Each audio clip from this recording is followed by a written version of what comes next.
اعوذ باللہ من الشیطان الرجیم بسم اللہ الرحمن الرحیم سبح للہ ما فی السماوات والارض وهو العزیز الحکیم له ملک السماوات والارض یحیی ویمیت وهو على كل شیء قدیر هو الأول والآخر والظاهر والباطن وهو بكل شيء عليم هو الذي خلق السماوات والأرض في 6 أيام ثم استوى على العرش يعلم ما يلج في الأرض وما يخرج منها وما ينزل من السماء وما يعرج فيها وهو معكم أينما كنتم والله بما تعملون بصير له ملک السماوات والارض وإلى الله ترجع الأمور یولج اللیل فی النہار ویولج النہار فی اللیل وهو علیم بذات الصدور آمنوا باللہ ورسولہ وانفقوا مما جعلکم مستخلفین فیہ فالذین آمنوا منکم وانفقوا لهم اجر کبیر وما لکم لا تؤمنون باللہ والرسول يدعوكم لتؤمنوا بربكم وقد أخذ ميثاقكم إن كنتم مؤمنين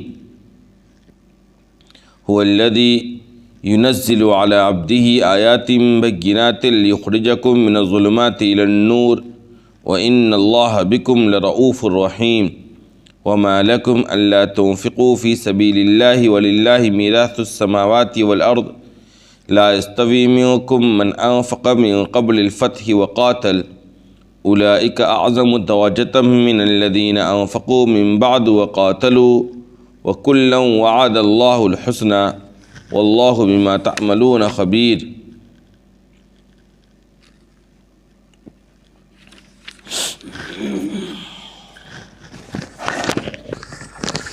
شروع کرتا ہوں اللہ کے نام سے جو سب پر مہربان ہے، بہت مہربان ہے. آسمانوں اور زمین میں جو چیز بھی ہیں وہ سب کے سب اللہ کی پاکی بیان کرتے ہیں، اور وہی صاحب اقتدار بھی ہے، صاحب حکمت بھی. آسمانوں اور زمین کی ساری بادشاہت اسی کے لیے ہے. وہی موت اور زندگی کا مالک ہے، اور وہ ہر چیز پر قدرت رکھتا ہے. وہی اول ہے، وہی آخر ہے، اور وہی ظاہر بھی ہے اور باطن بھی، اور وہ ہر چیز کو جاننے والا ہے. وہی ہے جس نے آسمانوں اور زمین کو 6 دن میں پیدا کیا، پھر اس نے عرش پر استوا فرمایا. وہ ان چیزوں کو بھی جانتا ہے جو زمین میں داخل ہوتے ہیں، اور ان چیزوں کو بھی جو زمین سے نکلتی ہے، اور ان چیزوں کو بھی جو آسمان سے اترتی ہے، اور ان چیزوں کو بھی جو آسمان میں چڑھتی ہے. اور وہ تمہارے ساتھ ہے تم جہاں بھی رہو، اور اللہ تم جو کچھ بھی کرتے ہو اسے دیکھ رہا ہے. آسمانوں اور زمین کی بادشاہت اسی کے لیے ہے، اور اللہ ہی کی طرف تمام معاملات لوٹائے جاتے ہیں. وہی دن میں رات کو اور رات میں دن کو داخل کرتا ہے، اور وہ سینوں میں چھپی ہوئی باتوں کو خوب جانتا ہے. لہذا اے لوگو، اللہ پر اور اس کے رسول پر تم ایمان لاؤ، اور جس مال میں اس نے تمہیں اپنا قائم مقام بنا رکھا ہے اس کو خرچ کرو. اور جو لوگ تم میں سے ایمان لائے ہیں اور انہوں نے خرچ کیا ہے تو ان کے لیے بڑا اجر ہے. اور تمہیں کیا ہو گیا کہ تم اللہ پر ایمان نہیں لاتے ہو، حالانکہ رسول تمہیں اس بات کی طرف بلا رہے ہیں کہ تم اپنے پروردگار پر ایمان لاؤ، اور اس نے تم سے وہ تم سے عہد بھی لے چکا ہے اگر تم واقعی مومن ہو. وہی ہے جو اپنے بندے پر اسی نے اپنے بندے پر کھلی کھلی آیتیں نازل کرتا ہے تاکہ وہ تم کو اندھیروں سے نکال کر روشنی کی طرف لے جائے، اور یقین جانو کہ اللہ تم پر بڑا مشفق بہت رحم کرنے والا ہے۔ اور کون چیز تمہارے لیے مانے ہے کہ تم اللہ کے راستے میں خرچ نہیں کرتے ہو، حالانکہ اللہ ہی کے لیے آسمانوں اور زمین کی وراثت ہے۔ تم میں سے جن لوگوں نے مکہ کے فتح ہونے سے پہلے مال خرچ کیا ہے اور لڑائی لڑی ہے، وہ ان لوگوں کے برابر نہیں ہو سکتے جو ان کے بعد، یعنی فتح مکہ کے بعد جن لوگوں نے خرچ یا لڑائی لڑی ہے، خرچ کیا ہے یا لڑائی لڑی ہے۔ یہ لوگ ان لوگوں سے درجے کے اعتبار سے بڑھے ہوئے ہیں جن لوگوں نے فتح مکہ کے بعد مال کو خرچ کیا ہے اور لڑائی لڑی ہے، حالانکہ اللہ نے ہر ایک سے بھلائی کا وعدہ کر رکھا ہے، اور اللہ تم جو کچھ بھی کرتے ہو اس سے باخبر ہے۔ سورہ حدید کا آغاز ہو رہا ہے آج۔ یہ ایک مدنی سورت ہے اور اس کے اندر 29 آیتیں اور 4 رکوع موجود ہیں۔ سورہ حدید کا آغاز ہو رہا ہے اور یہ سورت 29 آیتیں اور 4 رکوع پر مشتمل ہے۔ ایک مدنی سورت ہے۔ مدنی اور مکی کی بحث آپ کے سامنے کئی مرتبہ آ چکی ہے۔ ہجرت سے پہلے نازل ہونے والی ساری کی ساری آیتیں کیا ہیں؟ مکی ہیں، اور ہجرت کے بعد نازل ہونے والی آیتیں اور جتنی بھی صورتیں ہیں وہ سب کے سب کیا ہیں؟ مدنی۔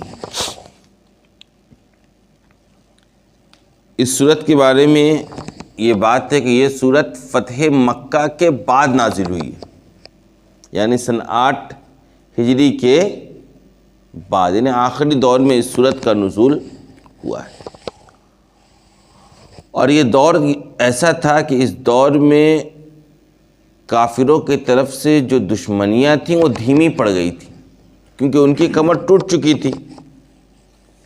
فتح مکہ کے بعد کافروں کی کمر لگ بھگ ٹوٹ چکی تھی اور ان کی طاقت ختم ہو چکی تھی، اور بڑی تعداد میں لوگ اسلام کے دامن میں آ چکے تھے۔ تو یہ جو وقت تھا، یہ جو دور تھا، یہ جو زمانہ تھا، وہ دشمنیوں کا زمانہ زیادہ تر نہیں تھا۔ جنگ و جدال کا زیادہ موقع اس زمانے میں پیش نہیں آیا، اور نہ ہی زیادہ خطرات اس زمانے میں لاحق تھے۔ لہذا اس صورت کے اندر مسلمانوں کو یہ بات بتلائی گئی کہ دیکھو، اب تمہارا کام یہ ہے کہ اب تو مکہ فتح ہو چکا، آزمائشوں کا دور گزر چکا، جنگ و جدال کا دور گزر چکا، اب غلبہ تمہیں حاصل ہے۔ اب تم اپنے آپ کو ان صفات سے آراستہ کرنے کی طرف متوجہ ہو جن صفات سے آراستہ ہونا تمہارے دین میں مطلوب ہے۔ یعنی اب تم اپنے آپ کو اعمال سے اور ان احکامات سے آراستہ کرو جن احکامات کے مطابق اللہ تبارک و تعالیٰ نے تمہیں آراستہ ہونے کا حکم دیا ہے۔ یعنی شریعت اسلامیہ میں تمہیں بہت سارے احکامات دیے گئے ہیں، ان احکامات کے مطابق اپنی زندگی گزارنے کی فکر میں لگ جاؤ، اور ان میں سے ایک بنیادی حکم یہ ہے کہ تم اپنا مال اللہ کے راستے میں خرچ کرو۔ کیا کرو؟ آگے چل کر آیت نمبر 7 میں آ رہی ہے وہ بات کہ جو مال و دولت تمہارے پاس ہے، اس مال و دولت کی ملکیت میں تم دراصل اللہ تبارک و تعالیٰ کے قائم مقام ہو، نائب ہو، اپ ہو، اپ ہے نا، ہندی میں کیا کہیں گے؟ اتر ادھیکاری ہو تم، تمہاری حقیقت میں ملکیت نہیں ہے۔ لہذا اس صورت کے اندر مسلمانوں کو خاص طور پر اس بات کی تاکید کی گئی ہے کہ دیکھو تمہیں کیا کرنا چاہیے، اللہ تبارک و تعالیٰ پر ایمان بھی لانا چاہیے، اور اس کے راستے میں مال بھی خرچ کرنا چاہیے، اور تمہارے دلوں کے اندر جو مال و دولت کی محبت بیٹھ رہی ہے اس کو ختم کر دینا چاہیے۔ لہذا اس صورت کے اندر مسلمانوں کو انہی اعمال اور صفات کی طرف متوجہ کیا گیا، اور اسی کے ساتھ اس صورت کے آخر میں عیسائیوں کو بھی مخاطب کیا گیا ہے، اور یہ بات انہیں بتلائی گئی ہے کہ دیکھو تم لوگوں نے جو رہبانیت کا راستہ اختیار کر لیا، یعنی ترک دنیا کا راستہ اختیار کر لیا ہے تم لوگوں نے، اس کا حکم اللہ اس کے رسول نے تمہیں نہیں دیا تھا، اور نہ ہی یہ عمل اللہ اس کے رسول کے حکم سے مطابقت رکھتی ہے، بلکہ اللہ اس کا رسول کا حکم یہ ہے کہ اس دنیا میں تمہیں رہنا ہے لیکن زندگی ایسی گزارنی ہے جو اللہ اس کے رسول کے حکم کے مطابق ہو، یعنی دنیا میں رہتے ہوئے دنیا کو چھوڑ کر نہیں، دنیا کو ترک کر کے نہیں، بلکہ دنیا میں رہتے ہوئے اللہ تبارک و تعالیٰ کے احکامات کے مطابق زندگی گزارنا ہی دین ہے۔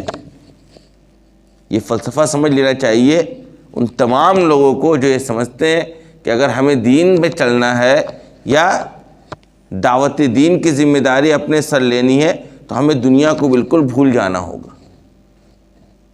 نہیں، اسی کا نام رہبانیت ہے کہ دنیا چھوڑ دو، بالکل آوارہ ہو گئے، نہ کھانے کی فکر ہے، نہ پہننے کی فکر ہے، نہ آل و اولاد کی فکر ہے، نہ شادی کی فکر ہے، نہ بال بچوں کی فکر ہے، نہ روزگار کی فکر ہے، بس پڑے ہوئے ہیں دن رات کہاں؟ اللہ کی یاد میں، اور جنگل کی چھان کاٹ رہے ہیں۔ نہیں، اس کا نام دین نہیں ہے، ترک دنیا کا نام دین نہیں۔ یہ اچھی طرح سے ہمیں اور آپ کو سمجھ لینا چاہیے، اور یہ مضمون اللہ تبارک و تعالیٰ نے اس صورت کے آخر میں ہمیں اور آپ کو سمجھایا بھی ہے، باضابطہ عیسائیوں کو مخاطب کر کے، کیونکہ اس میں کیا ہوا تھا، ان لوگوں نے رہبانیت اختیار کر لی تھی کہ بالکل دنیا سے الگ تھلگ پڑ گئے، کوئی مطلب نہیں ہے دنیا میں کیا ہو رہا ہے، بس اپنے آپ کو، جیسے آج کی دنیا میں ہم جس ملک میں رہتے ہیں یہاں بہت سے لوگ کیا ہو جاتے ہیں، یوگی، اپنے آپ کو کیا کہتے ہیں، یوگی اور جوگی بنتے ہیں۔ کیا مطلب ہوتا ہے کہ ہم نہ شادی کریں گے نہ بال بچے، یعنی ہم بس بھگوان کے ہو گئے، ہمارا اور کوئی کام نہیں رہا، بس اپنے بھگوان کے ہم ہو کر رہیں گے اور اسی کی پوجا پاٹ میں لگے رہیں گے اور دنیا کو بالکل ترک کر دیں گے۔ آ رہی بات سمجھ میں؟ یہ سوچ آج بھی ڈیولپ کرتی ہے، آپ دیکھ لیں اکثر آپ کو ایسے لوگ جو بالکل دنیا بالکل لگے ہوئے ہیں خدمت خلق میں یا مذہبی امور میں، وہ شادی بیاہ نہیں کرتے ہیں، ایسے لوگ آپ کو مل جائیں گے دوسرے مذاہب میں زیادہ تر، یا یہ کہ اگر شادی بیاہ کیا بھی تو تیاگ دینا پڑے گا۔ اگر صحیح معنوں میں کیا بننا ہے، بھگوان کا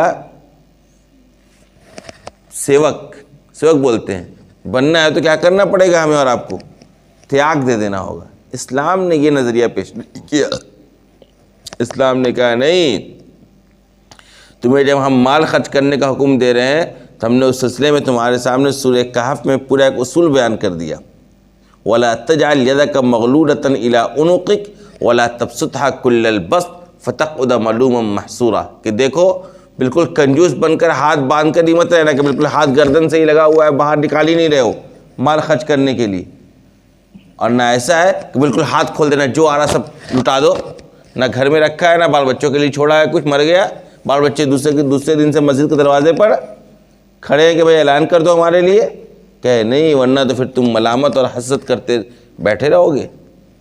نہیں، مال خرچ بھی کرنا ہے اور ضرورت کے لیے مال اپنے پاس جمع بھی رکھنا ہے، یہ اسلامی نظریہ۔ آئی بات سمجھ میں؟ نہ فضول خرچی کرنی ہے نہ کنجوسی کرنی ہے، نہ بالکل ہاتھ کھول دینا ہے نہ بالکل ہاتھ باندھ کر رکھنا ہے، بلکہ درمیانہ روی اختیار کرنا ہے، اعتدال جس کو کہتے ہیں۔ کیا کہتے ہیں؟ اسلام اعتدال کا مذہب ہے، عدل کے ساتھ ہر کام کرنا ہے، انصاف کیا ہے؟ جس کا جو حق ہے اس کو ادا کر دو، سماج کا حق ہے وہ بھی ادا کرو، گھر والوں کا حق وہ بھی ادا کرو، اللہ کا حق ہے وہ بھی ادا کرو، اور بیوی کا حق ہے وہ بھی ادا کرو۔ آپ نے وہ مشہور حدیث سنی ہوگی نا، بعض صحابی آئے عائشہ رضی اللہ تعالی عنہ سے، انہوں نے آپ صلی اللہ علیہ وسلم کے گھر کے حالات معلوم کیے، تو لوگوں نے بتلایا کہ آپ رات میں سوتے بھی ہیں اور رات میں عبادت بھی کرتے ہیں، کھاتے پیتے بھی ہیں، آرام بھی کرتے ہیں، اور اٹھ کر تہجد بھی پڑھتے ہیں، نماز بھی پڑھتے ہیں. ٹھیک ہے. تو ان لوگوں نے کہا کہ نہیں بھائی، آپ صلی اللہ علیہ وسلم تو سارے گناہ آپ کے معاف کر دیے گئے ہیں، آپ تو بخشے بخشائے ہیں، ہم لوگ تو بھائی گناہ گار آدمی ہیں. لہذا ایک صحابی نے کہا کہ ہم ہمیشہ کیا کریں گے؟ روزہ رکھیں گے زندگی بھر، کبھی افطار نہیں کریں گے. ایک نے کہا کہ ہم رات بھر صرف کیا کریں گے؟ نماز پڑھیں گے، کبھی آرام اور سوئیں گے نہیں. جب آپ صلی اللہ علیہ وسلم کو یہ خبر ہوتی تو آپ ان صحابہ کرام کو بلاتے ہیں اور کہتے ہیں نہیں، اس کا نام اسلام نہیں ہے. میں سوتا بھی ہوں اور اٹھ کر نماز بھی پڑھتا ہوں، میں کھاتا بھی ہوں اور روزہ بھی رکھتا ہوں. اگر تمہیں روزہ ہی رکھنا ہے تو صوم داؤدی رکھو. حضرت داؤد علیہ السلام کیا کرتے تھے؟ ایک دن افطار کرتے تھے، ایک دن روزہ رکھتے تھے. یہ دین ہے. اصل ہمیں یہ سمجھنا ہے کہ دین نام یہ ہے کہ رات میں کچھ دیر آرام بھی کر لیا جائے، کچھ دیر اللہ کی عبادت میں بھی گزار دیا جائے. دین نام یہ ہے کہ اللہ کے دین کے لیے جہاد میں بھی نکلا جائے، دعوت و تبلیغ میں بھی نکلا جائے، واعظ و تقریر کرنے کے لیے بھی نکلا جائے، اصلاحی پروگرام میں بھی شرکت کیا جائے، اور اپنے گھر میں بھی وقت دیا جائے، اپنے بیوی بچوں کے ساتھ کھیلا بھی جائے، بچوں کے تعلیم و تربیت پر بھی دھیان دیا جائے، اس کے ساتھ بھی کچھ وقت اسپینڈ کیا جائے، بیوی کو بھی ٹائم دیا جائے، اس کو بھی لے کر گھما جائے اور کھلایا جائے اور پلایا جائے، اس کی ضروریات کا بھی خیال رکھا جائے. کچھ وقت 24 گھنٹے کا وقت ہے، اس کو تقسیم کر لیا جائے. کچھ وقت اپنے کاروبار کے لیے، کچھ وقت اللہ کے کام کے لیے، کچھ وقت اللہ کے دین کے لیے، کچھ وقت اپنے جسم کو آرام پہنچانے کے لیے، کچھ وقت اپنے بھائی بہن رشتہ داروں کے لیے، کچھ وقت اپنے بیوی بچوں کے لیے. آپ صلی اللہ علیہ وسلم، یہ رہبانیت کے خلاف جو اسلام کا نظریہ اس کو جانیے. آپ صلی اللہ علیہ وسلم کا کیا معمول تھا؟ آپ کو پتہ ہے؟ 24 گھنٹے کا معمول پتہ ہے آپ لوگوں کو؟ 24 گھنٹے میں ایک وقت تھا عصر کے بعد کا وقت، اور اس وقت کو آپ نے مختص کر رکھا تھا اپنی صرف بیویوں کے لیے. آپ کوئی دوسرا کام نہیں کرتے تھے. عصر کی نماز پڑھ کے نکلتے تھے اور اپنی تمام زوجہ محترمہ کے لیے کے گھر جاتے تھے، ازواج مطہرات کے گھر، اور سب کے گھر جا کر کچھ دیر بیٹھتے تھے، ان کی خیریت دریافت کرتے تھے، ان کی ضرورت معلوم کرتے تھے، کہیں کچھ کھا اور پی بھی لیتے تھے. یعنی عصر بعد ان کا یہی کام تھا کہ عصر بعد نکلیں گے، فلاں بیوی کے یہاں کچھ دیر، فلاں بیوی کے یہاں کچھ. آپ کی تو چونکہ 9 10 11 گھر تھے تو سب گھر میں جانا ہوتا تھا. تو عصر سے مغرب آپ کا یہی معمول تھا. یہ نہیں تھا کہ اس مسجد میں پڑے ہوئے ہیں، بس اللہ کے دین کے لیے نکلے ہوئے ہیں، بیوی بچوں کے کیا حالات ہو رہے اس کے بارے میں کوئی فکر نہ ہو. آ رہی بات سمجھ میں؟ اسلام کیسا مذہب ہے اس کو جاننا اور سمجھنا ہے تو قرآن اور حدیث آپ صلی اللہ علیہ وسلم کی زندگی کو دیکھنا ہوگا. ہم اپنی طرف سے کچھ گڑھ لے کے نہیں بس یہی کرنا دین ہے، اس کا نام دین نہیں ہے. آ رہی بات سمجھ میں؟ ہم اپنی طرف سے کوئی نظریہ اپنے ذہن و دماغ میں پیدا کر لے کہ بس یہی کرنا دین ہے اور اس سے باہر کچھ ہے ہی نہیں ہے، یہ نہیں چلے گا. ہمیں یہ دیکھنا ہوگا قرآن کیا کہتا ہے، ہمیں یہ دیکھنا ہوگا احادیث نبویہ کے اندر کیا تعلیمات ہے، ہمیں یہ دیکھنا ہوگا آپ صلی اللہ علیہ وسلم کی زندگی کیسی تھی، ہمیں یہ دیکھنا ہوگا صحابہ کرام کی زندگیاں کیسی تھی. آئی بات سمجھ میں؟ یہ ہے اسلام کا اعتدال کا نظریہ. ہر چیز میں عدل، ہر چیز میں انصاف، ہر چیز میں حقوق جس کا ہے اس کو ادا کیا جائے، اسی کا نام اسلام ہے. آ رہی بات سمجھ میں؟ اسی طریقے سے لہذا اسی نظریے کے تحت اس صورت کے آخر میں عیسائیوں کو بھی یہ بات کہی گئی اور یہ بھی کہہ دیا گیا کہ دیکھو اب اگر تم حقیقی معنوں میں مومن بننا چاہتے ہو تو تمہارے لیے اس کے علاوہ کوئی چارہ نہیں ہے کہ تم آپ صلی اللہ علیہ وسلم پر بھی ایمان لاؤ. اب آپ صلی اللہ علیہ وسلم کے دین کے آ جانے کے بعد، شریعت کے آ جانے کے بعد کسی اور دین اور شریعت قابل قبول نہیں ہے. اب تم عیسائی بن کر زندگی گزارو گے، یہودی بن کر زندگی گزارو گے، یا کسی اور مذہب کے پیروکار بن کر زندگی گزارو گے تو وہ اللہ کے نظر میں قابل قبول نہیں ہو. کیوں؟ کیونکہ ان مذہبوں اور ان دین اور ان نظریات، ان شریعت کا کیا تھا؟ ایک ٹائم پیریڈ تھا، وہ اب ختم ہو چکا. اب قیامت تک کے لیے شریعت محمدیہ کا سکہ چلے گا. جو اس کو استعمال کرے گا وہی اللہ کی نظر میں قابل قبول ہوگا اور پسندیدہ ہوگا، محبوب ہوگا. جو اس سے ہٹ کر کوئی دین یا کوئی راستہ یا کوئی مذہب لے کر آئے گا تو وہ اللہ کی نظر میں قابل قبول نہیں ہوگا. آگے بات سمجھ میں؟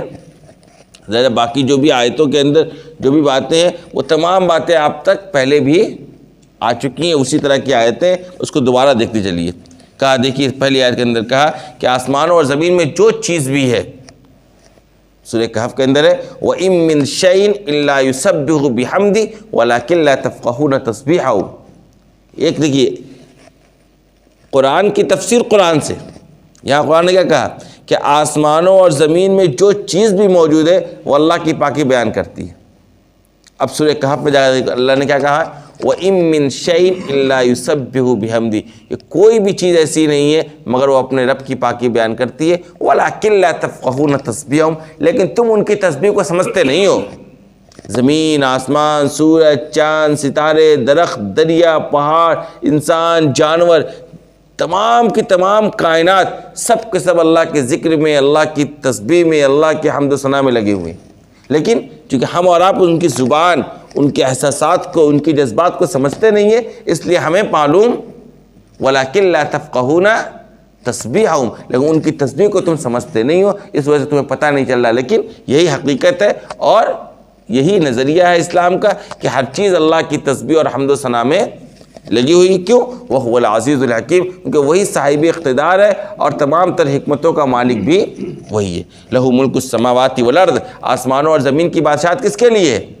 اسی کے لیے۔ یحیی ویمیت، وہی موت اور زندگی کا مالک ہے، وہی زندگی بخشتا ہے، وہی موت سے دوچار کرتا ہے، اس کے علاوہ کسی اور کے پاس یہ پاور اور طاقت نہیں۔ کوئی یہ سمجھتا ہے کہ کوئی بیماری مجھے مار دے گی، کوئی طاقت مجھے مار دے گی، کوئی خطرہ اور خوف مجھے ہلاک و برباد کر دے گا، تو وہ پاگل ہے۔ اسلام میں نظریہ یہ ہے کہ موت اور زندگی ایک اٹل حقیقت ہے، اللہ نے اگر موت لکھ دی ہے تو جس بہانے سے لکھی ہے اس بہانے سے آئے گی، لاکھ اپنی طاقت، اپنی صلاحیت آپ اس پر لگا دیجئے بچانے پر، بچا نہیں پائے گا۔ اور اسی طریقے سے جس کو زندہ رہنا ہے، بچنا ہے، حیات ہے، دنیا لاکھ اس کو مٹانا چاہے وہ مٹے گی نہیں۔ لیکن یہی اسلام کا نظریہ سمجھ لیجیے، اس کا مطلب یہ نہیں ہے کہ جا کے آگ میں کود گئے، سمندر میں کود پڑے، شیر کے منہ میں جا کر ہاتھ ڈال دی، یہ مطلب نہیں ہے۔ بات سمجھ میں آ رہی ہے؟ موت اور زندگی کا اللہ مالک ہے، اس کے لیے کیا بہانہ بنے گا اس کا علم انسانوں کو نہیں ہے، لہذا آپ جو کود رہے ہو سکتا ہے یہ آپ کے لیے بہانہ بن جائے۔ آپ کے مقدر میں لکھا ہو کہ آپ کا کودنا، آپ کا آگ میں چھلانگ لگانا ہی کیا ہے، آپ کے موت کا ذریعہ بن جائے، ہو سکتا ہے نا؟ یہ تقدیر کا معاملہ ہے، ہمیں اور آپ کو پتہ نہیں ہے، لہذا اس کا یہ نظریہ نہیں اسلامی کہتا ہے کہ بس جو چاہو وہ کرو، نہیں، اسباب کو اختیار کرو۔ آپ نے مشہور حدیث ہے کہ اسی لیے کہا تھا سیرت پڑھیے، آپ صلی اللہ علیہ وسلم کی سیرت سے ہی ہم صحیح اسلام کو سمجھ سکتے ہیں۔ آپ نے نہیں سنا ہے واقعہ، ایک مرتبہ صحابہ کرام آئے اور انہوں نے اپنی اونٹنیوں کو یوں ہی کھلا چھوڑ دیا۔ آپ نے کہا کیا بھائی؟ بولا اللہ پر بھروسہ ہے، کچھ نہیں ہوگا۔ کہا نہیں، پہلے ان اونٹنیوں کو رسی سے باندھو اور پھر اللہ پر بھروسہ کرو۔ اسباب کو اختیار کرو لیکن بھروسہ اسباب پر نہیں کرنا، یہ اسلام ہے۔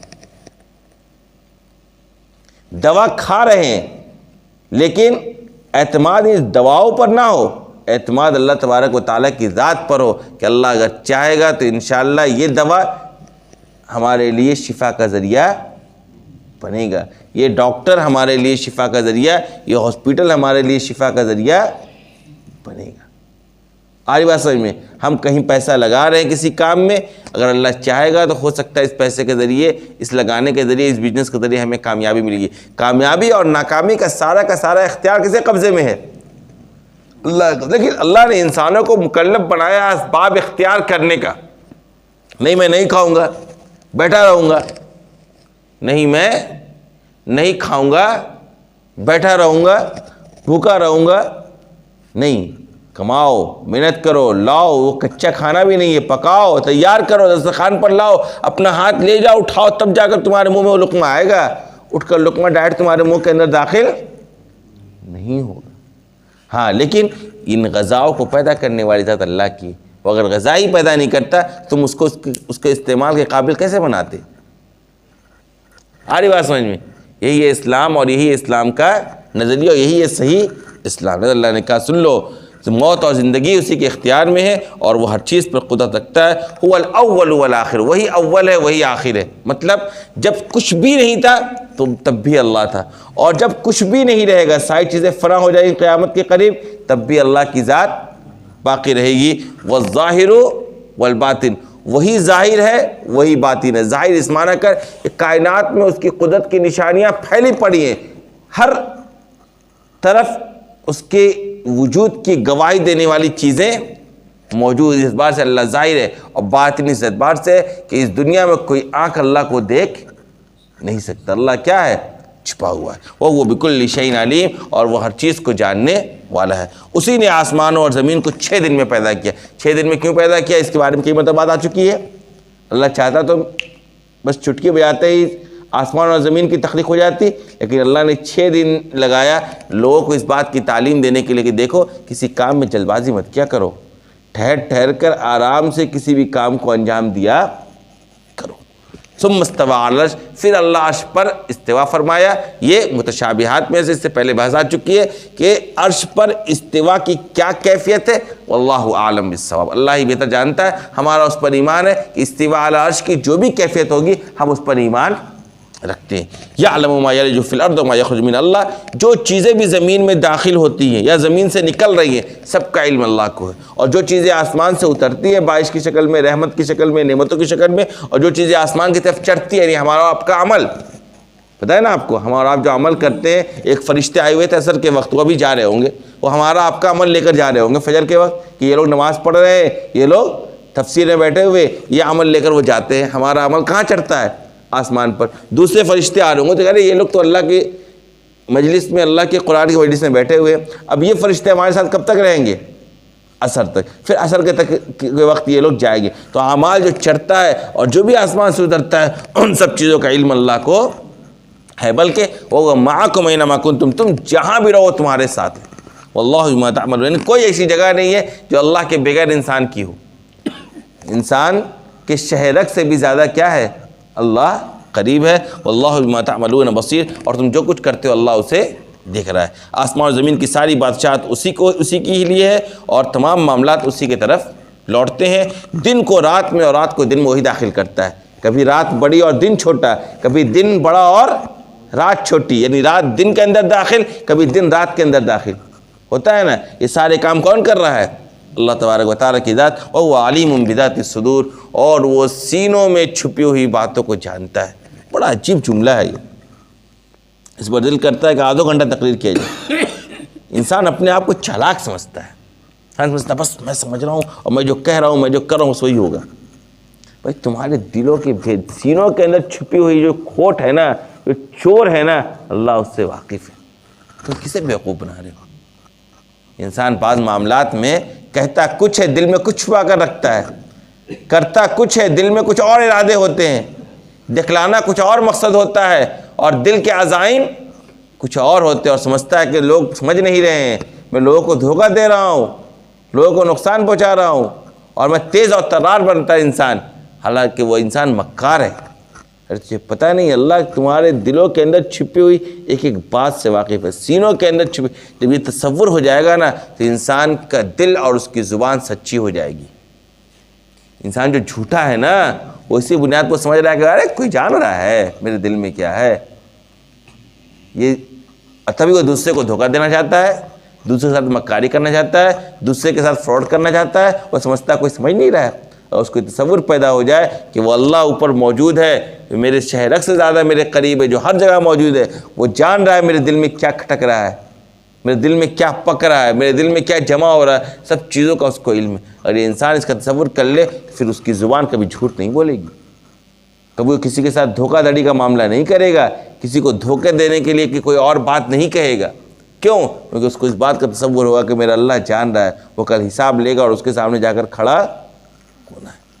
اس کی بات کی جو اور آیت ہے جس کے اندر مال وغیرہ خرچ کرنے کی چیز کے سلسلے میں گفتگو آئی ہے، انشاءاللہ آئندہ ہوگی اس بات۔ وآخر دعوانا الحمدللہ۔